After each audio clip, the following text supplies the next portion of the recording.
spoke a week ago, Uh-huh. you and your players, and it seemed like you weren't getting too high, Uh-huh. having not lost yet, and it seemed like you responded pretty well to defeat this past weekend. Just how would you describe kind of the consistency in terms of the attitude there, and what's been the keys to sustaining that? I think for us, we know that if we get too high or get too low, it's hard to come from that. So we just really want to take things in stride and focus on one game at a time. We did have 2 losses this weekend, and what was nice is to see how they were going to rebound, how are they going to come back from that. And they came back, they handled it well. Thought Samaria threw great for us, gave us a chance to win. You look at both games, we lost by 1 run. So I think they would tell you there were some good things that we did, and then there were some things that we didn't do enough, and that just kind of put us on the other end of the win. Big hit for Ariel, obviously, in that last game. She just continues. Her numbers get progressively better each weekend. How would you describe just how progressively comfortable she seemed to be?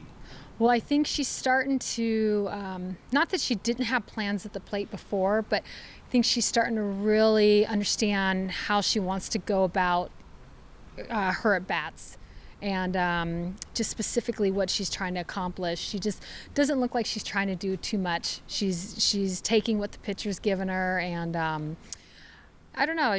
I like how she's going about. I think her mindset is excellent right now at the plate. At this point, she's practiced here a ton. Yes. She's played games in the fall. She's played a lot of games already this season in your uniform. But do you anticipate a different level of nerves for her perhaps this weekend? Yeah, probably. I wouldn't be surprised, and that's okay. I mean, she's from Eugene. She's been sitting in these stands for a long time, and now to actually be out on the playing field, it's pretty exciting for her. So I would expect, but you know what? Ariel doesn't. She is one that kind of keeps her emotions to herself, so I think she'll be just fine. How do you describe the atmosphere here at the Jane? I always refer to it as a lion's den because that's what I remember when I came here as an opponent. It's a lion's den. It's a great venue to come watch softball. I don't think there's a bad seat in the house. I love our fans and how passionate they are for us and for the sport of softball. And it's just to be looking, sitting in your seat and watching us play, but then looking beyond the home run fence and just the beautiful view that's behind us. I just don't think it gets any better. Does it still feel like early in the season that there's still kind of early season kinks you're working out, or are you starting to kind of fine tune as you get towards conference play? A little bit of both. Are we ready to get into conference play? Yes. Are there still a couple things that we're fine tuning? Yes, but they're little things. They're nothing. We're not reconstructing at all. So I'm anxious to see our pitchers throw this weekend. This past weekend I thought they did a great job for us, but there was a couple things that were getting in their way, and I think they've gotten that figured out. I want to ask about Carrie Everly, who I think had a 22-inning scoreless streak before she came into the game against Oregon. Seemed like you were working counts the whole day. Obviously came up a little bit short, but what did you see from the lineup in terms of working counts and getting deep against a potential All-American like that? I thought our team handled it well. It took us a little bit in the beginning, but then when we think it's sometimes with different pitchers that you've just got to take what they give you, and if you try to do too much, especially with a drop ball pitcher, you try to do too much with that, you're going to end up being early and you're going to roll over to the left side.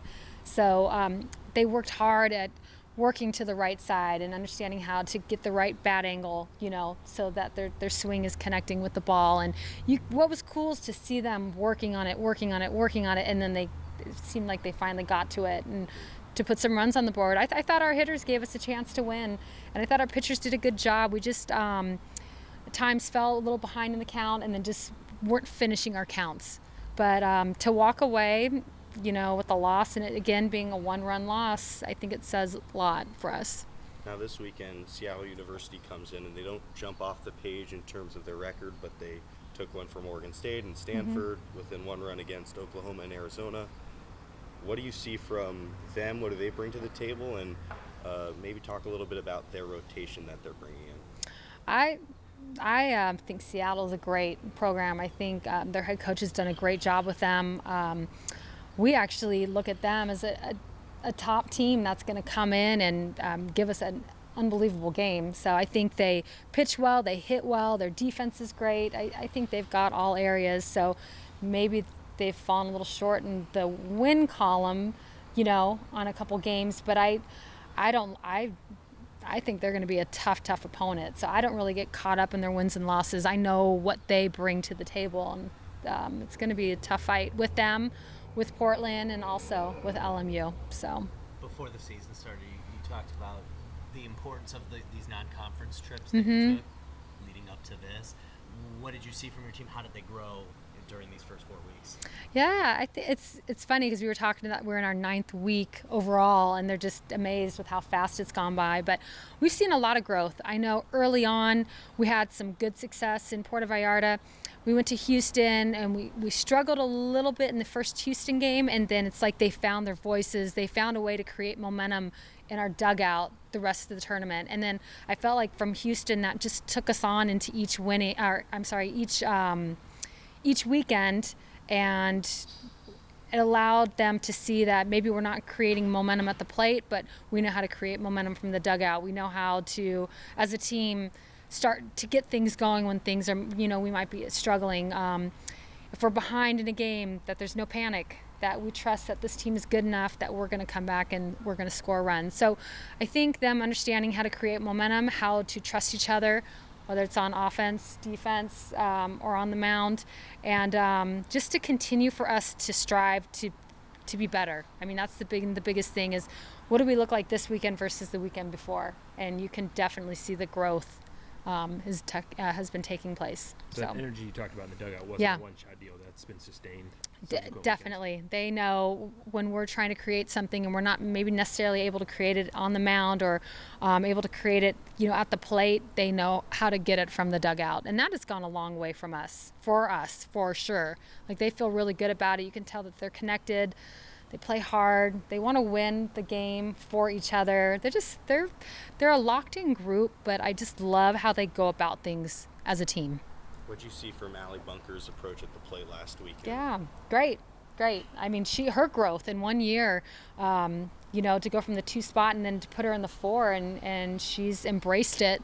And to see this extra pop that she has in her swing this year versus the year before, Allie is doing Allie. Allie just takes it in stride, whether she's on defense or at the plate. She doesn't really get too rattled with things, and I think she's loving these clutch situations, to see if she can come in clutch. So she's been doing a great job.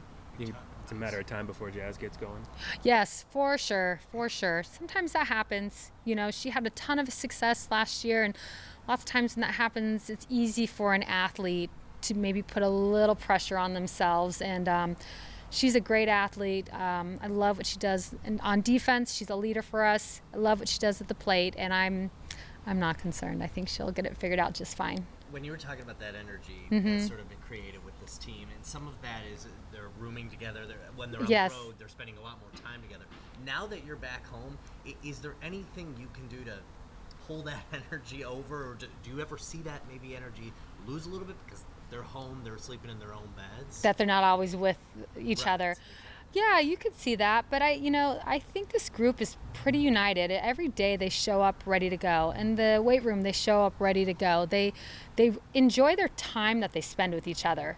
I definitely know that, because I'll always ask them, how was school, or how was this, or what were you guys up to on the, and they always have a lot to say. So they've worked really hard at their relationships with each other and as a team, and I think we're starting to see that just with the month of softball that we played. What do you remember from last year's doubleheader against Portland State? Anything? Obviously, the inside the park home run. Just the fight. They fought to the very end, and it was cool to see them fight and get what they wanted. Portland State is a very tough team. Again, they're coached extremely well, and just to see that team refuse to lose was pretty awesome.